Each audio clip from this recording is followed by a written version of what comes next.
Shri Shinde sir, आमच्या नाटकातील पात्र. नमस्कार, मी सूत्रधार हिमांशू साबळे. नमस्कार, मी मंत्री कदम राठी. नमस्कार, मी गावकरी राठी करते. नमस्कार, मी राजमाता हिरबाई होळकर प्रांजलकर. नमस्कार, मी सैनिक रोकडे संभू. नमस्कार, मी शेतकरी सुदर्शन संभू. नमस्कार, मी गरीब विधवा अन्वी शिंदे. नमस्कार, मी गरीब विधवा मुलगा निश्चित. राजा तोच खरा जो प्रजेला आपल्या लेकराप्रमाणे जपतो. दया, न्याय आणि करुणेची मूर्ती. माळव्याच्या सिंहासनावर 28 वर्षे राज्य करणाऱ्या पण स्वतःला प्रजेची सेविका म्हणवणाऱ्या त्या आहेत पुण्यश्लोक अहिल्याबाई होळकर.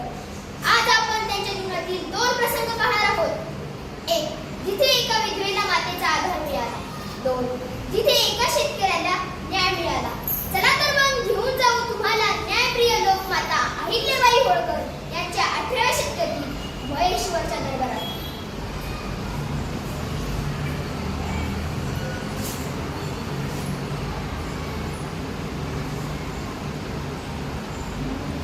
महाराणी, काही प्राचीन आपणास भेटण्यासाठी आले आहे. त्यांना आदराने आत घेऊन या. महाराणीचा आदेश आहे. नमस्कार महाराणी. बोला, आपली काय समस्या? महाराणी, माझं नवऱ्याने नाव घर नाही, अन्न नाही, मोठ्याची हौसन होते, पण पोराची डोळ्याची खूप बघत नाही. 2 दिवस झाले घरात चूल पेटलेली नाही. आई भूक लागली. एक घास, फक्त एक घास. बाळा शांत, राणीबाई नक्की काहीतरी करते. महाराणी, आम्हाला मरण येऊ द्या, पण या लेकराला जगवा. सिंहासनाची शोभा मुकुटात नाही बाळा, प्रत्येक चेहऱ्यावरील समाधानात आहे. आजपासून महेश्वरची प्रत्येक भाकरी ही माझी जबाबदारी. आजपासून महेश्वरच्या हाती एकही लेकरू उपाशी झोपणार नाही ही लोकमातेची शपथ आहे. सैनिकांनो, राजभोगाला बाजूला ठेवा. आधी प्रजेची भूक भागवा. मुलासाठी लगेच अन्न घेऊन या. जशी आज्ञा महाराणी.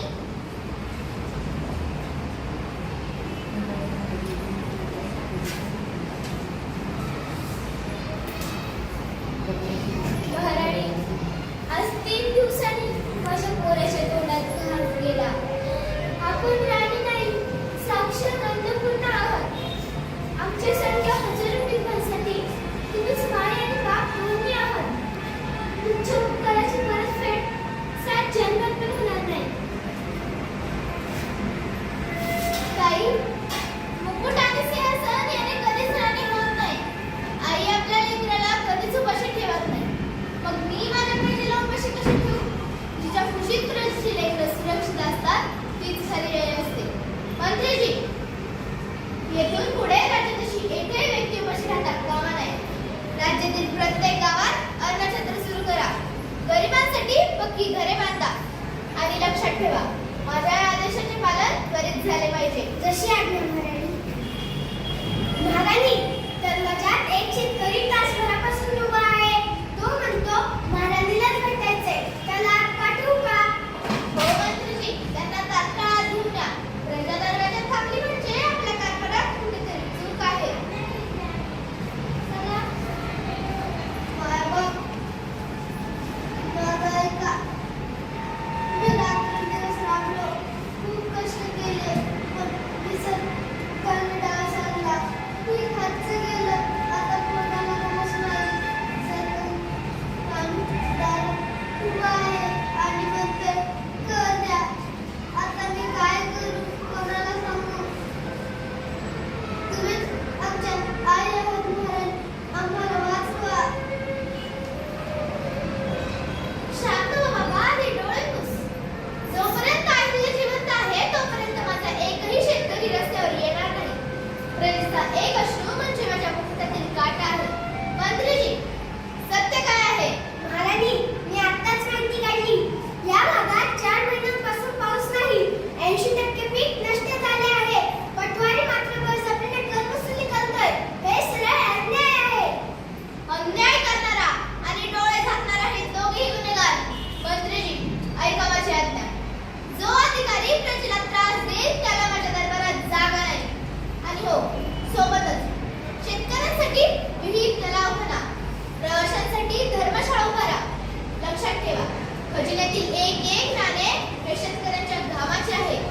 त्यामुळे ते फक्त प्रजेच्या भल्यासाठीच खर्च झाले पाहिजे. अशी आज्ञा महाराज.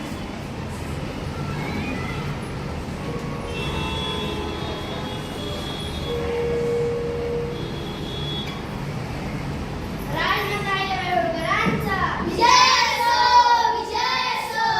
पुण्यश्लोक अहिल्याबाई होळकरांचा विजय असो, विजय असो. मंत्रीजी, बाहेर हा कसला आवाज? महाराणी, काय गावकरी मंडळी आपणास भेटण्यासाठी आले आहे. त्यांना आत घेऊन या. नमस्कार महाराणी साहेब.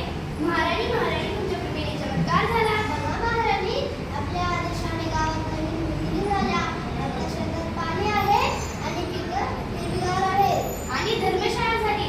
महाराणी, लांबून येणाऱ्या वाटसरूंना आता आसरा मिळतो. कोणी उपाशी झोपत नाही. अतिउत्तम. महाराणी, त्या दिवशी तुम्ही आम्हाला फक्त भाकरी नाही दिली, तर तुम्ही आम्हाला आमचा उद्या दिला. आज माझा मुलगा शाळेत जातो, पाटी पेन्सिल घेऊन अक्षर फिरवतो. ज्याच्या नशिबात उपासमार होती, त्याच्या हातात आता पुस्तक आलं. पुस्तकाच्या पुस्तक त्यांच्याकडेच झाला. महाराणी, मी वाकवून तुमच्यासारखा झाला. तुम्ही मला भाकरी दिली. आता मी उपाशी लोकांना खाऊ घालणार आणि लढणाऱ्यांची अश्रू पुसणार. लोकांनो, दगडाच्या मंदिरात देव शोधू नका. देव भेटेल तुम्हाला त्या रस्त्यावरच्या भुकेल्या लेकरात, त्या विधवेच्या डोळ्यातील अश्रू, त्या शेतकऱ्याच्या कष्टात. माझा खजिना सोने चांदी नाही, माझा खजिना तुमच्या चेहऱ्यावरचं समाधान. जोपर्यंत माझी प्रजा सुखी आहे तोपर्यंत मी खऱ्या अर्थाने राणी आहे. प्रजेचं सुख हाच माझा खरा खजिना. लोकमाता अहिल्याबाई होळकर अमर रहे, अमर रहे. पुण्यश्लोक अहिल्याबाई होळकरांचा विजय असो, विजय असो. मुकुट सोन्याचा होता, पण मन हिऱ्यापेक्षा स्वच्छ होतं. हातात जपमाळ आणि हृदयात प्रजेची काळजी होती. राजाहूनही सेविका बनल्या आणि सेवेतूनच अमर झाल्या. अशी ही लोकमाता आपल्याला सांगते. देवाची खरी पूजा गरिबांच्या अश्रू पुसण्यात आहे. धन्यवाद.